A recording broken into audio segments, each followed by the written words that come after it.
Hi everyone, thank you so much for joining me. Tonight from Queensland, Australia, I bring to you a very special guest, Gary Ramsay. Gary Ramsay is currently in New York. He is an author who has written and published a book titled Bliss, One Hero's Journey. Bliss is a unique autobiographical account of Gary's journey through his cancer and his deadly tumour to complete and total healing. I have known Gary in real life for many years, and I know that his story is a real one. I first met Gary in New York, where he was my awesome teacher at the Neighbourhood Playhouse School of the Theatre. And if there's one word to describe Gary Ramsay, it is extraordinary. He is an exceptional Alexander technique facilitator and breathing coordinator, and he is very much an outstanding opera singer and actor. I have written about Gary and interviewed him previously on my website pizzazznews.com. You can find links to our interview as well as my book review to his book Bliss, One Hero's Journey. It's also available on audio through Kindle. On the Pizzazz News website, you can also read an interview that I did with Anita Morjani. Anita is Gary's hero, and she is a truly amazing woman. Also truly amazing is Irish-American comedian Colin Quinn. Both Colin and Anita sing about and wrote about the praises of Gary. So Gary, hello, how are you? It's so great to see you. Hello. Hi. Great to see you, and thank you for that beautiful introduction. Oh, you're welcome. You really are amazing, and I'm really glad that we're able to do this. We finally got there. So I have to ask you, because I mean everyone can relate to this, but I want to hear it from you, because I'm, not where you are. How is quarantine life over there in New Jersey, where you are, and New York? Well, it's for me personally, things are very well. It's going pretty much the way my life generally goes, except of course, I don't go out as much. But I will say there's a lot of unfortunate people who are not doing very well. Financially, emotionally, mentally. So that has been difficult for a lot of people I'm surrounded by. But, I just keep helping as many people as I can on this journey through quarantine. Yeah. And I think you do that every week during your talks. I think a lot of people look forward to a bit of Gary Ramsay on Monday on your Facebook Lives, which I'm going to ask you that. I'm going to ask you that question, as you know, later on. But with what you're doing now at the Neighbourhood Playhouse, have they done anything to adjust or modify their curriculum and their way of engagement with the students? And are classes going to continue? Yes? Yes, absolutely. We've gone completely online, and all classes are now happening virtually. As a matter of fact, we use this platform of Zoom.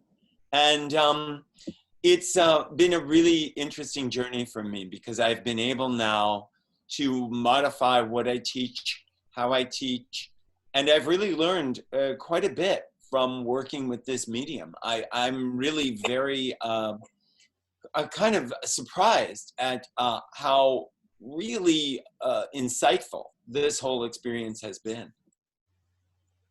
Well, I think it's great. I think that you've had a lot of practice with doing your Facebook Lives, and it's probably translated. I can imagine it translating it very well with what you're doing, and it's a good thing that you've got a really good, clear voice. So it's just everything is as normal as it possibly can be. So Gary, Exactly. it does lead me to my next question. Among many of the things that you have mastered, you have been practicing and teaching Alexander technique and breathing coordination for a number of years. Can you tell us just how the coronavirus intersects with the respiratory system, just from the perspective of your own training and competencies, please? Yeah. Well, I think as many people out there know, the respiratory system is the thing that is the greatest jeopardy after the virus infects the person, so that the lungs become the most jeopardized. What I think a lot of people don't really understand is really how the lungs operate and how air actually gets into the body. There's a lot of misunderstanding about that for a lot of people, because they believe you have to move the lungs or the chest or the ribs, which they do move, but it is the diaphragm that actually does the work between the ribs at the bottom of the rib cage. So a lot of people work hard at the top of the body to get oxygen, but the reality is the work is really being done at the bottom of the torso, and then the ribs and the lungs are responding to that movement at the bottom. So, the disease has a lot of complications.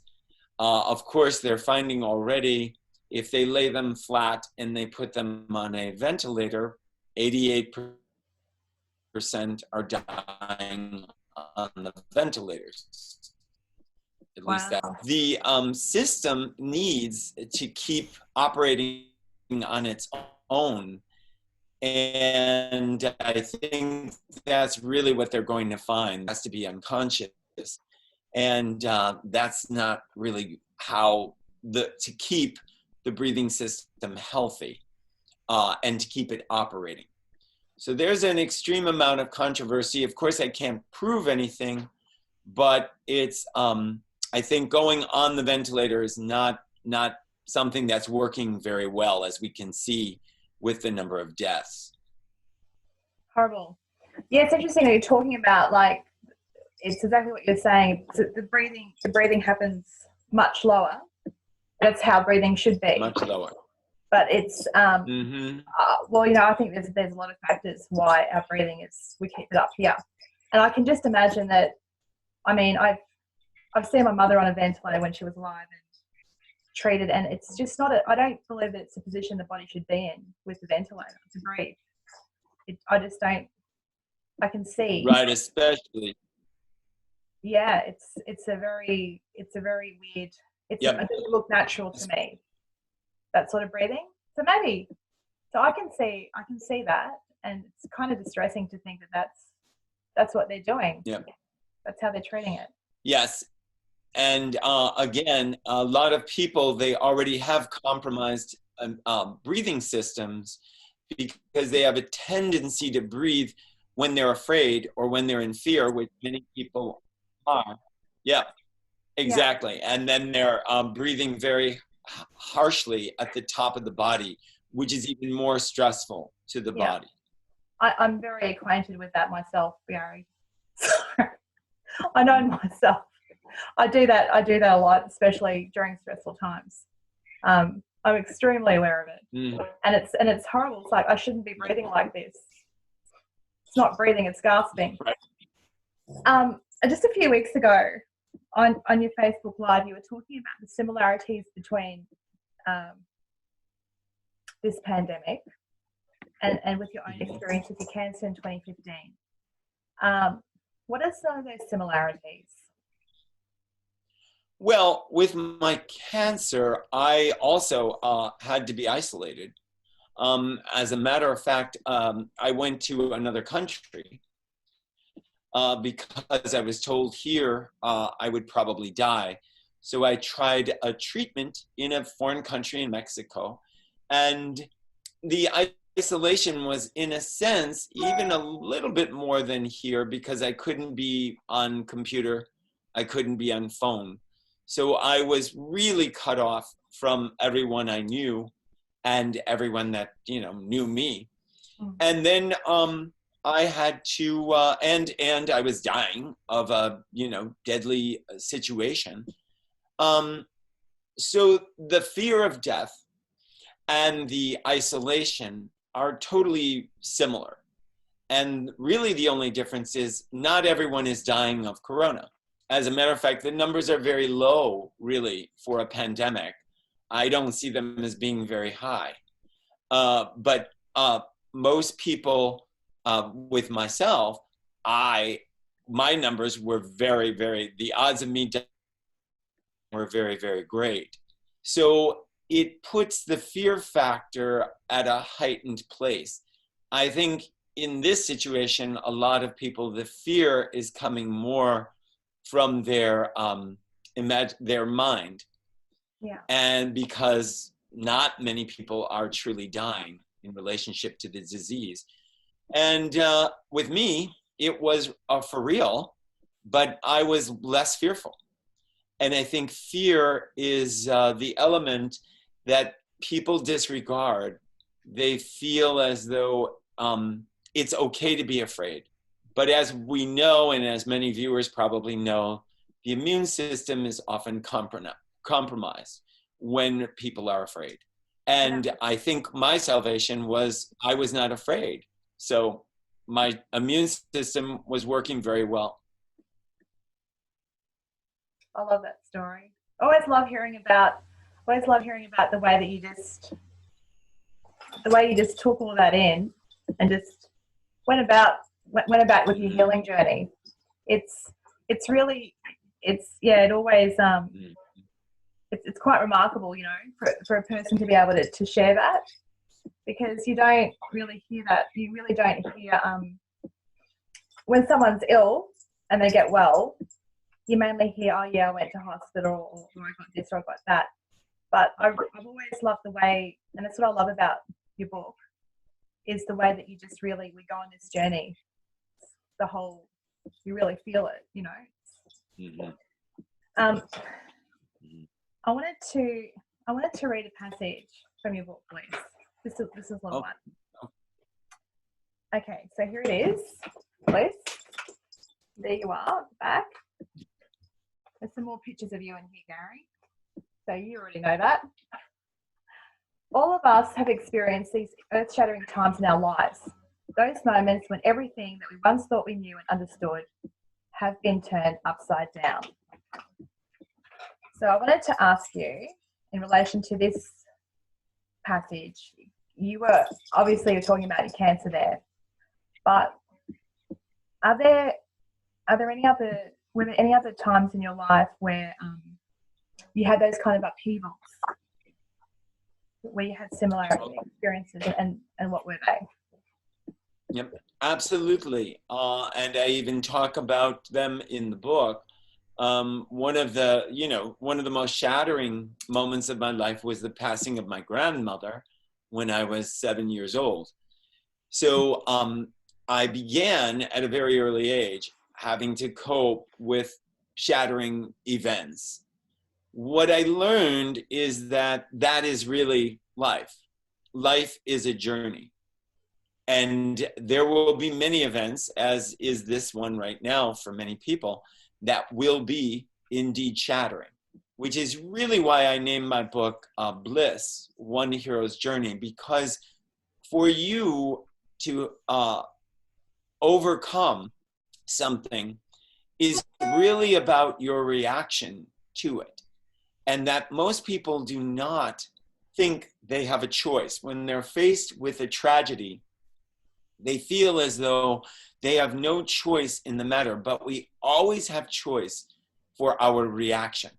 Our reaction is how we will either survive and go forward in bliss, or how we will not survive and fall to be a victim. So every person on the planet is a hero on their journey.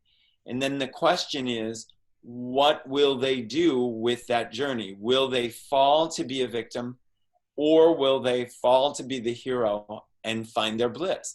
All heroes find bliss because in the end, there will be salvation, as there was with me. And even if I had died, I still would have felt very blessed because I had followed my journey the way I wanted to do it. So that, I think, is really the message that, both me, the book, and what I think people need to realize, and that trauma will always be present in life. Life has ups and life has downs.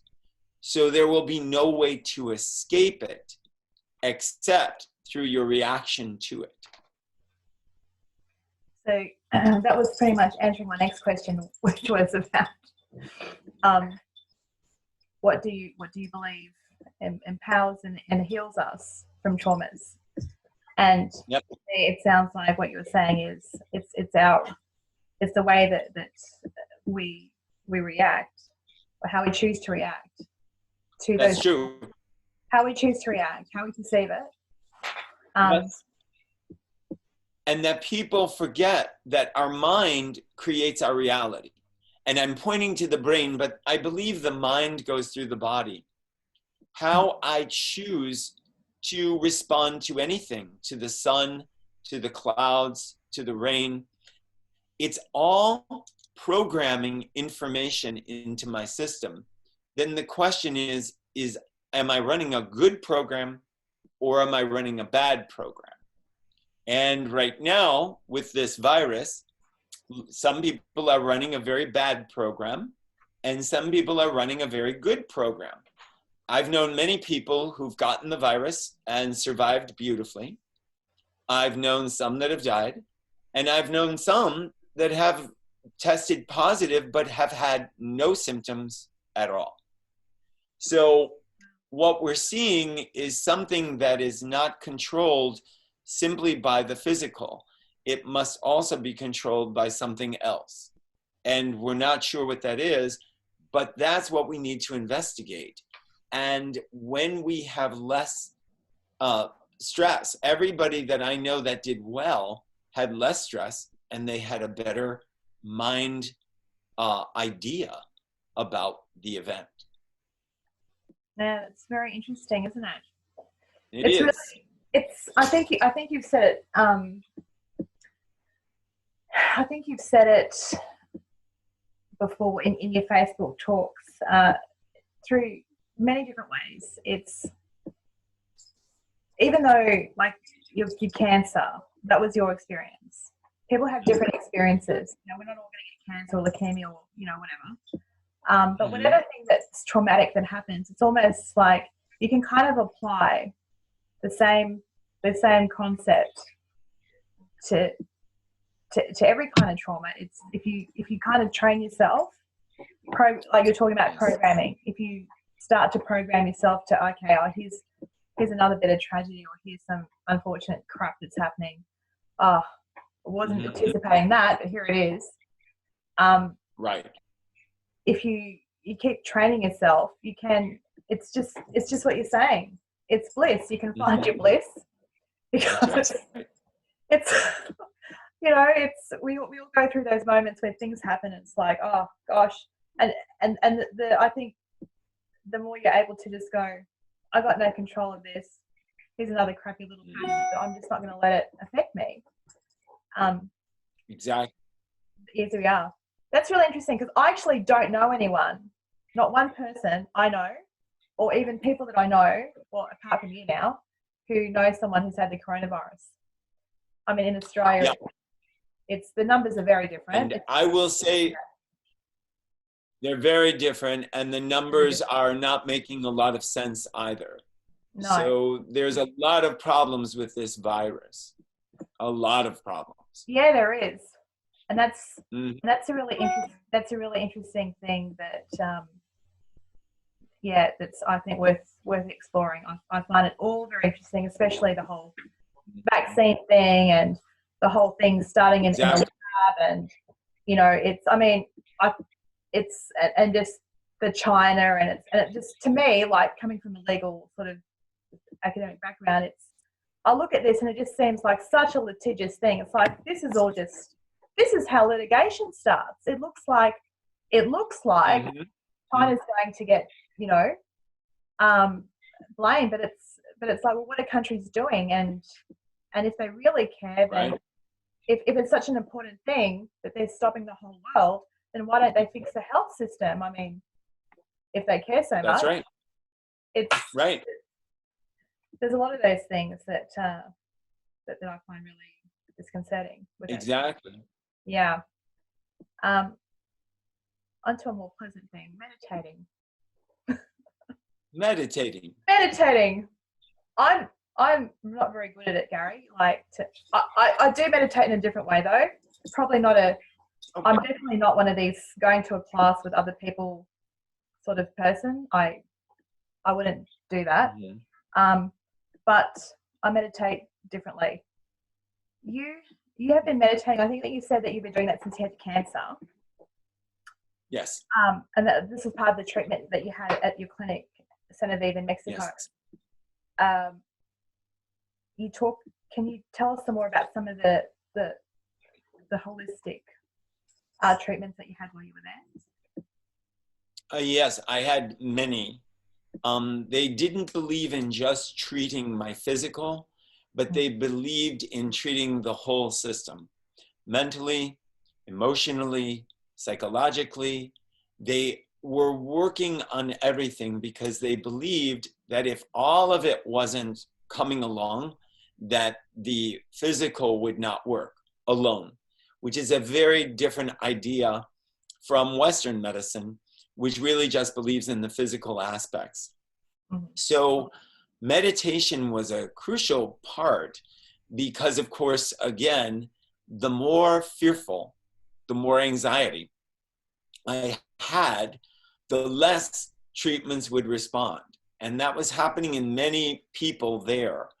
I was able, though, because my diagnosis was so bleak, and they didn't really believe I would live really a day. They didn't believe I would even be alive the evening of my diagnosis.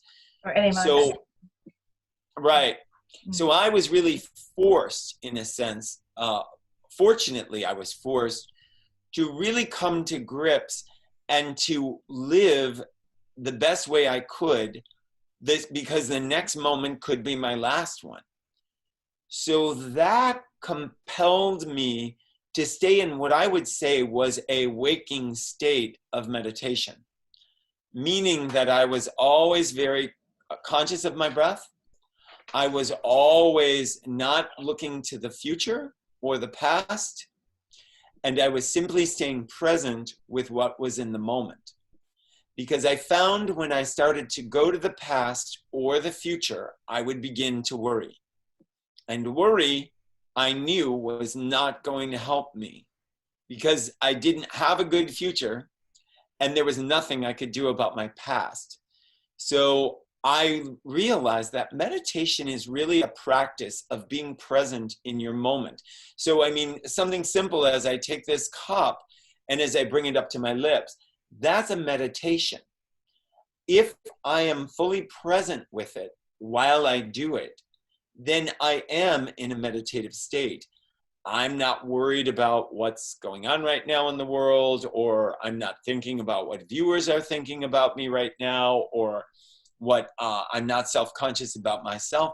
I'm just present with this. And then as I take it and I swallow it, I feel that through my system, and I am not concerned, is it good for me? Is it bad for me? Should I have done that? Shouldn't I have done that? In other words, I lost my ability to have any kind of judgment or trepidation about anything. And I really carried that on all the way through my cancer, and still to this day. I can dust a table and be in a meditative state. So that's really kind of what I learned about, the act of meditation, the act of the mind, and the act of the mind with the body. Wow. That's really cool. I like the way that you explain that. Well, I guess you could say then Yeah, that's a meditation that I can kind of that's a definition I can get on board with and go, yeah, I understand what that is. It's it's and again, it's like, you know, at when you it's being present in the moment.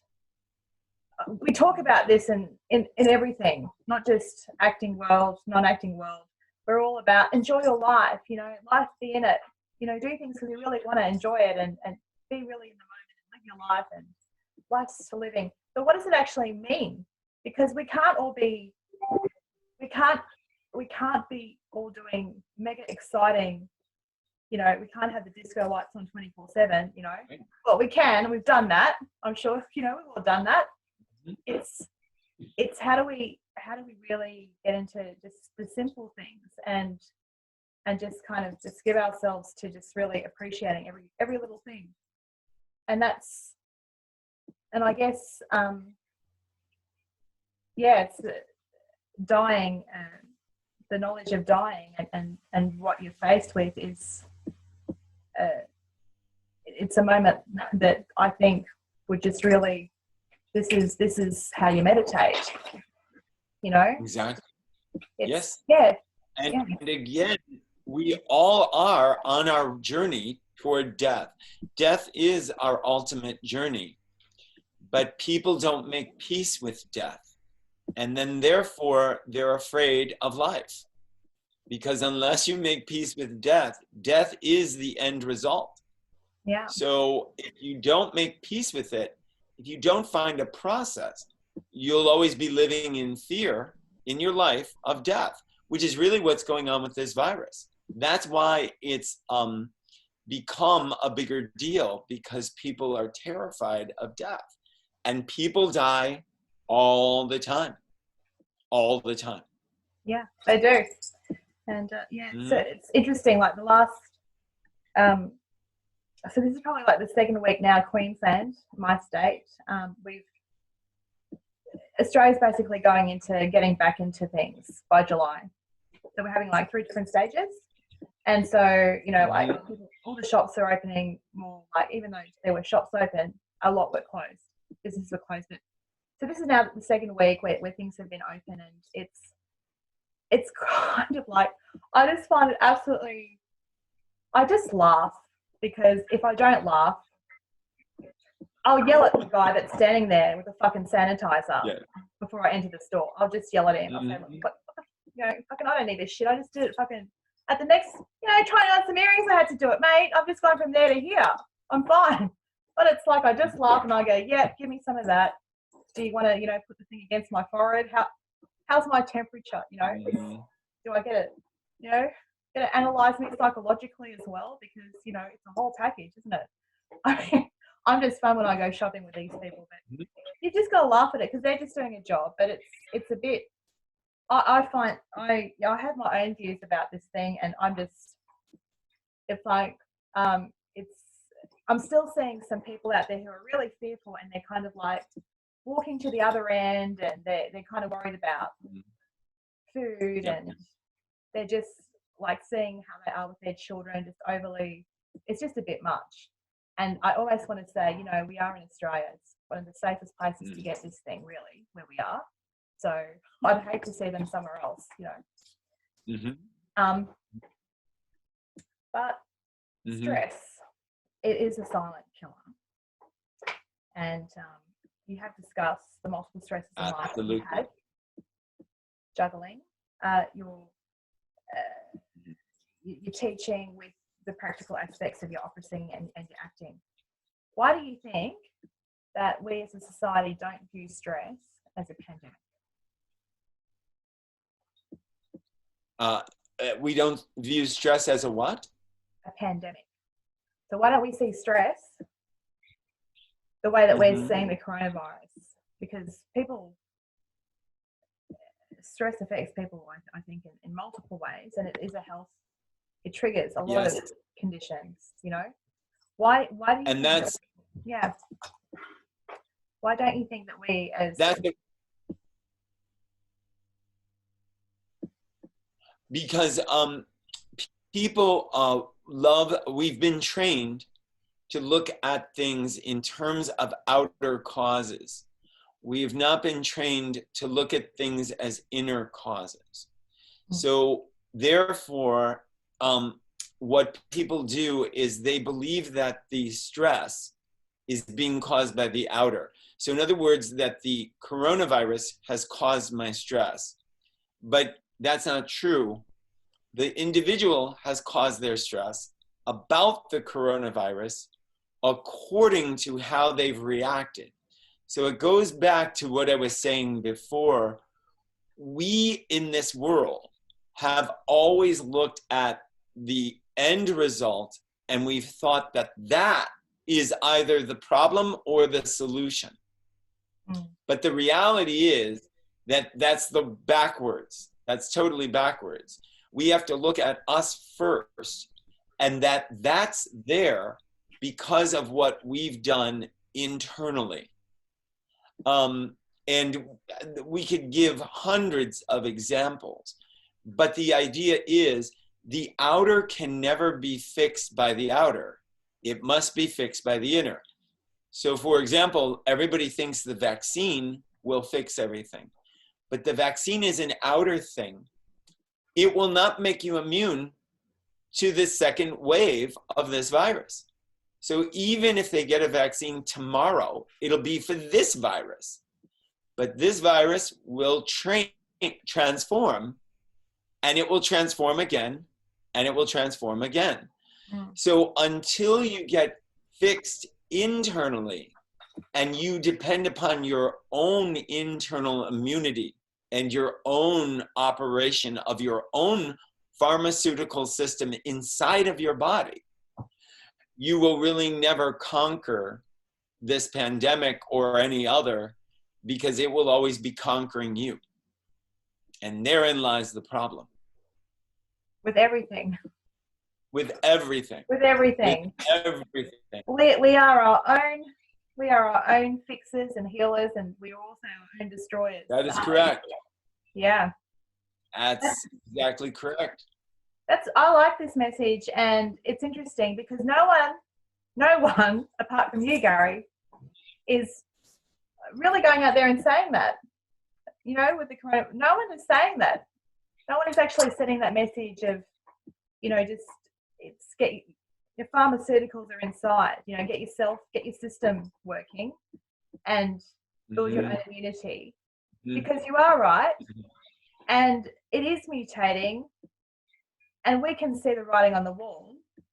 You know, it's going to mutate. It's going to, you know, there's all these things, and I was reading something today about friggin' rats. Rats are now passing on diseases, again from China, where everything, you know, stems from. It's like now there's these. Did you read about? Are you reading about that one in New York as well? You read about that? Yes, I've seen it. Mm-hmm. Yeah, it's like now there's rats that are causing like some strands of hepatitis or whatever to humans. They don't know how it's happening, and it's how the rats are carrying it. So that'll be the next thing. I haven't seen Absolutely. Humans love to create a new problem outside, but they're doing it because they haven't fixed inside. If you don't fix the inside, you will always create problems on the outside. Yeah, the problems are just reoccurring, and it'll just never stop. You've got to. Correct. We have a lot to, and I think a lot of people. There are people, you know, like us. We're not the only ones who do think that it's more that I'm saying that the people that it's more the way it's being discussed through the media and social media is absolutely is quite negative, but there are a lot of people who do believe that. Oh, hang on a minute, you know, there are other things that you know that we can do ourselves, that we should kind of worry about, and I mean, even people we're actually being forced to sort of take a break, which we need to, and I mean, people are now doing more things that there's more quiet time, you know, there's more reflective time, which which is important, but it doesn't seem to have been important enough in our non-corona world. So I want to ask you about, back to meditation. Do you have a go-to mantra for blissing out? And do you care to share what it is?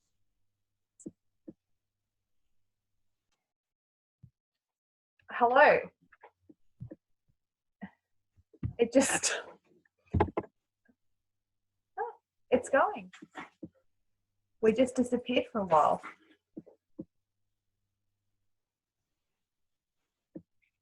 Hello? Yep. You're back now. You went away for a little bit. I know, I disappeared. I don't know what happened, but it's recording still. Do you have a mantra or not really? You don't have to have a mantra. No, the mantra that I really use is I always run through my mind, all will be well. All is well. All is well. It's just well. Even if it's negative, there's only my perception that makes it unwell. So I choose to run the mantra, all is well. Nice and simple. And that's how I really live life. Yeah, you do. I know you do. I love it. Another thing that I love is your Facebook Live. So can you tell everyone that's watching this about what those talks are about? Yeah, just tell us about what those talks are about. And those talks are basically about my aspects of my journey that I continue to share with people, and in the hopes that they come to a more peaceful, more blissful way of dealing with illness, of dealing with the tragedy, and of dealing with death. So all of what I do in my talks are really related back to the book. Yep. Okay, what is a passage, a quote, or a line that you'd like to end this interview with? It's a line that I've always loved from T.S. Eliot. And he has a beautiful, beautiful poem. But the one line in the poem says, "We shall not cease from exploration. And in the end of all our exploring will be to arrive where we started and know the place for the first time."